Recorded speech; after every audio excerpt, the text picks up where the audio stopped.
मेरे प्रिय आत्मन, पिछली चर्चाओं के आधार पर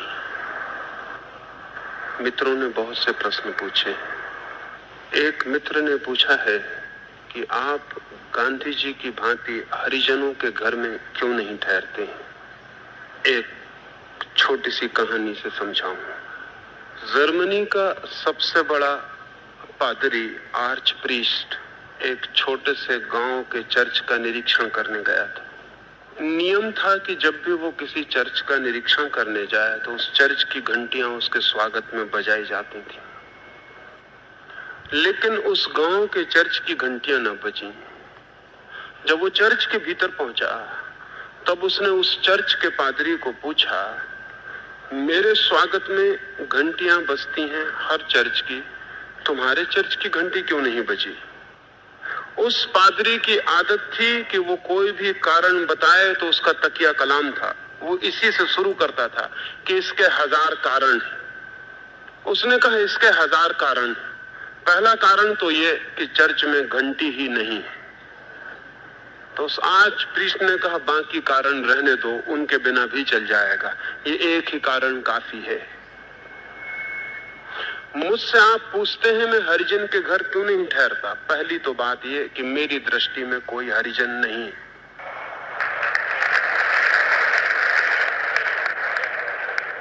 उसको ढूंढूं कहां।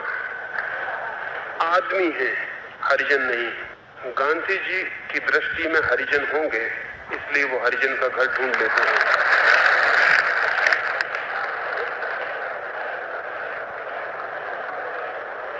ये ध्यान रहे कि अछूत और शूद्र बड़े अच्छे शब्द थे, ये हरिजन बहुत खतरनाक शब्द है। अछूत और शूद्र में एक चोट थी, एक दर्द था, एक पीड़ा थी। अपने को कोई कहने में घबराता था, बुरा मानता था। ये हरिजन बहुत खतरनाक शब्द है, इसे कहने में अकड़ मालूम होती है कि हम हरिजन। बात वही है, बीमारी का नाम बदल देने से बीमारियां नहीं बदल जाती, और जहर के ऊपर शक्कर लगा देने से सिर्फ मरने की सुविधा हो जाती है, खाने में आसानी हो जाती है, और कुछ भी नहीं होता। ये हरिजन जैसे शब्द बड़े खतरनाक हैं।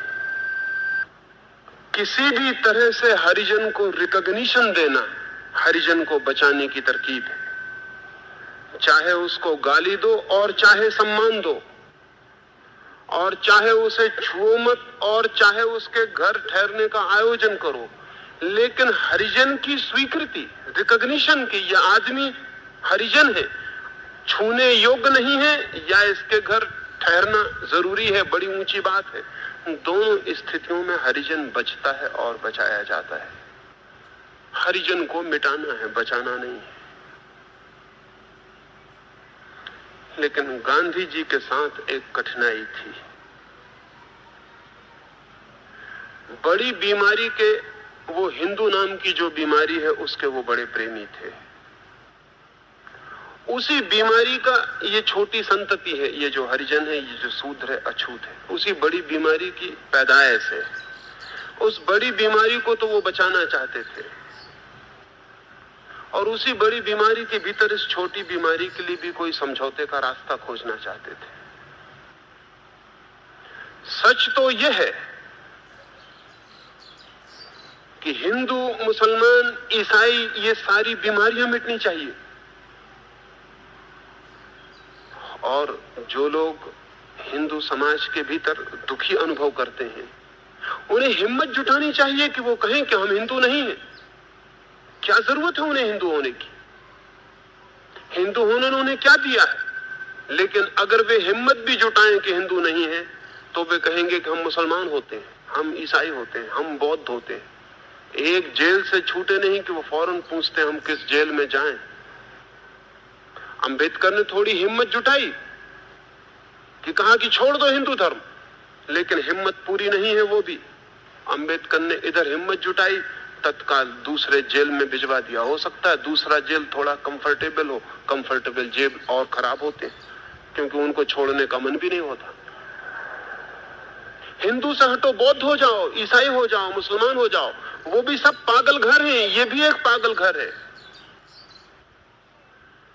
हरिजनों को, अछूतों को, शूद्रों को मुक्त हो जाना चाहिए सब जेलों से। कह देना चाहिए हम सिर्फ निपट आदमी हैं और हम किसी के साथ जुड़ते नहीं।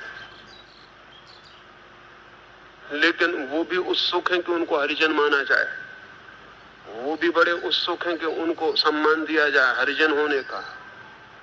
अपमान उन्होंने काफी झेल लिया है, अब बदले में सम्मान चाहते हैं। लेकिन ध्यान रहे, अपमान हो या सम्मान हो, हरिजन होने से आदमी आप नहीं हो सकते।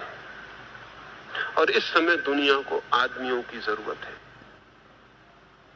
एक प्रयोग करना चाहिए कि हम कारागृह से बाहर होंगे। जब तक पृथ्वी पर इतने हिम्मतवर लोग कुछ इकट्ठे नहीं होते जो सब जेल खानों को इंकार कर दें और कहें कि हम बस सिर्फ आदमी हैं। और ये हिंदुस्तान की सरकार है, सेकुलर कहलाती है, अपने को धर्मनिरपेक्ष कहलाती, लेकिन यहां भी नौकरी के फॉर्म पर लिखा रहता है आपका धर्म क्या है। क्या पागलपन है।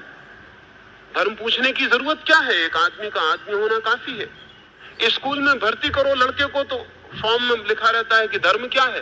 ये क्या पागलपन है? धर्म पूछने की क्या जरूरत है? आदमी होना काफी है। सेंसस होगा, मुल्क की मतगणना होगी, जनगणना होगी, उसमें भी भरा रहेगा कौन किस धर्म को मानता है। फिर ये सब बेईमानी की सेकुलरिज्म है। ये कोई ठीक सेकुलरिज्म ना हुआ। धर्मनिरपेक्ष होने का मतलब है कि हम इस देश में आदमी को सिर्फ आदमी मानते हैं और हम कोई दूसरी सीमा और कोई विशेषण उसके ऊपर नहीं लगाते। अगर थोड़ी हिम्मत जुटाई जाए तो हिंदुस्तान आदमियों का समाज बन सकता है। लेकिन सब तरफ वही आदमी और आदमी के बीच दीवार खड़े करने का बड़ा आग्रह। गांधी जी ने कितनी मेहनत की जिंदगी भर कि हिंदू मुसलमान एक हो जाएं, लेकिन पहले बीमारी को स्वीकार करते हैं, फिर एक करना चाहते हैं। पहले कहते हैं हिंदू भी ठीक, मुसलमान भी ठीक, दोनों एक हो जाएं। दोनों गलत हैं और दोनों के एक होने की जरूरत नहीं, दोनों के मिटने की जरूरत है। वो दोनों मिटेंगे तो आदमियत एक होगी। दोनों एक नहीं हो सकते। हिंदू मुसलमान एक नहीं हो सकते। उनका हिंदू होना, मुसलमान होना ही उनका अन्य होना है, अलग होना है, पृथक होना है। हिंदू होने में ही दुश्मनी छिपी है, मुसलमान होने में दुश्मनी छिपी है। हिंदू मुसलमान दोनों मिट जाएं तो आदमियत एक हो सकती है। हिंदू मुसलमान कभी एक नहीं हो सकते। और मलेरिया प्लेग एक हो जाएं तो फायदा थोड़ी होगा और खतरा होगा। इनको मिटाने की जरूरत है, इनको एक करने की जरूरत नहीं। जिंदगी भर गांधी जी वही कोशिश करते रहे कि सब बीमारियों के साथ समझौते की उनकी आदत। किसी बीमारी को मिटाने के लिए सीधा ख्याल नहीं। वही शूद्रों और हरिजनों के साथ चला सिलसिला। एक और मित्र ने पूछा है कि आपका शंकराचार्य वर्ण आश्रम के संबंध में जो कहते हैं, शास्त्र जो कहते हैं, उस संबंध में क्या मत है?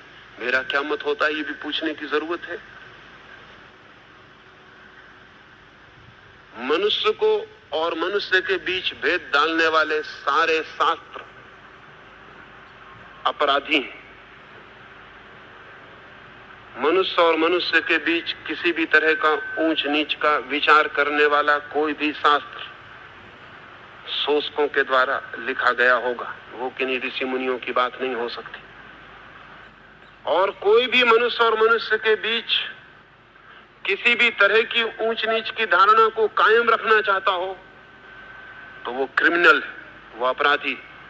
एक चोर के साथ जो हम व्यवहार करते हैं, एक हत्यारे के साथ हम जो व्यवहार करते हैं, उससे भी ज्यादा सजग इस तरह के अपराधियों के प्रति होना आवश्यक है। क्योंकि एक चोर क्या नुकसान पहुंचा सकता है? इधर का पैसा उठा के इधर रख सकता है और क्या फर्क कर सकता है? एक घर की चीज दूसरे घर में रखा सकता है। एक हत्यारा क्या फर्क कर सकता है? एक आदमी जो 10-20 साल बाद मरता उसे आज मार सकता है। लेकिन अगर कोई आदमी वर्ण व्यवस्था जैसी बात की तायीद करता है और सिफारिश करता है तो करोड़ों करोड़ों लोगों के जीवन को नर्क बनाने का जिम्मेदार ठहरता है। ऐसे आदमी, ऐसे विचार, ऐसे शास्त्र सब अनादृत होने चाहिए, उनकी कोई जगह नहीं होनी चाहिए। लेकिन ये मुल्क बहुत बेईमान है। शंकराचार्य पुरी के अगर कहेंगे तो उनका विरोध किया जाएगा, लेकिन जिन शास्त्रों के आधार पर वो कह रहे हैं उन्हीं शास्त्रों की पूजा चलती रहेगी। ये कैसा मुल्क है? ये कैसे लोग हैं? शंकराचार्य कहते हैं तो उनका विरोध करते हैं आप, और जिन शास्त्रों के आधार पर वो कहते हैं उन शास्त्रों की पूजा जारी है। तो फिर समझ में आने वाला मामला नहीं दिखता, फिर कोई बेईमानी दिखती। ऐसा दिखता है कि समय की हवा बदल गई, इसलिए शंकराचार्य का विरोध भी करते हैं, लेकिन चित्त नहीं बदला, इसलिए शास्त्र की पूजा भी करते हैं। शंकराचार्य का क्या कसूर है? इतना ही कसूर हो सकता है तो उनके पास कोई अपनी बुद्धि नहीं मालूम पड़ती, शास्त्र ही उनकी बुद्धि है, और कोई कसूर नहीं मालूम पड़ता। वो एक टेप रिकॉर्डर मालूम होते, शास्त्र में जो लिखा है वो दोहराते, उनका क्या कसूर है? लेकिन सारा मुल्क उन पर टूट पड़ा और उन सारे शास्त्रों की पूजा जारी रहेगी, तो फिर ये उचित नहीं है, ये अन्यायपूर्ण है, ये ठीक नहीं है। शास्त्रों से मुक्त होने की जरूरत है। सच तो यह है कि अतीत से मुक्त होने की जरूरत है, क्योंकि उस अतीत ने ही ये सारी की सारी नासमझियां पैदा की। उस अतीत की जड़ें, वो जो बीत गया हमारा अतीत का इतिहास है, उसमें इन सब रोग के कीटाणु, उसको तो हम गौरव से गौरवान्वित करते हैं, उसको तो हम शोरगुल मचाते हैं पूरा, उसका तो हम चाहते हैं कि राम राज्य फिर से आ जाए।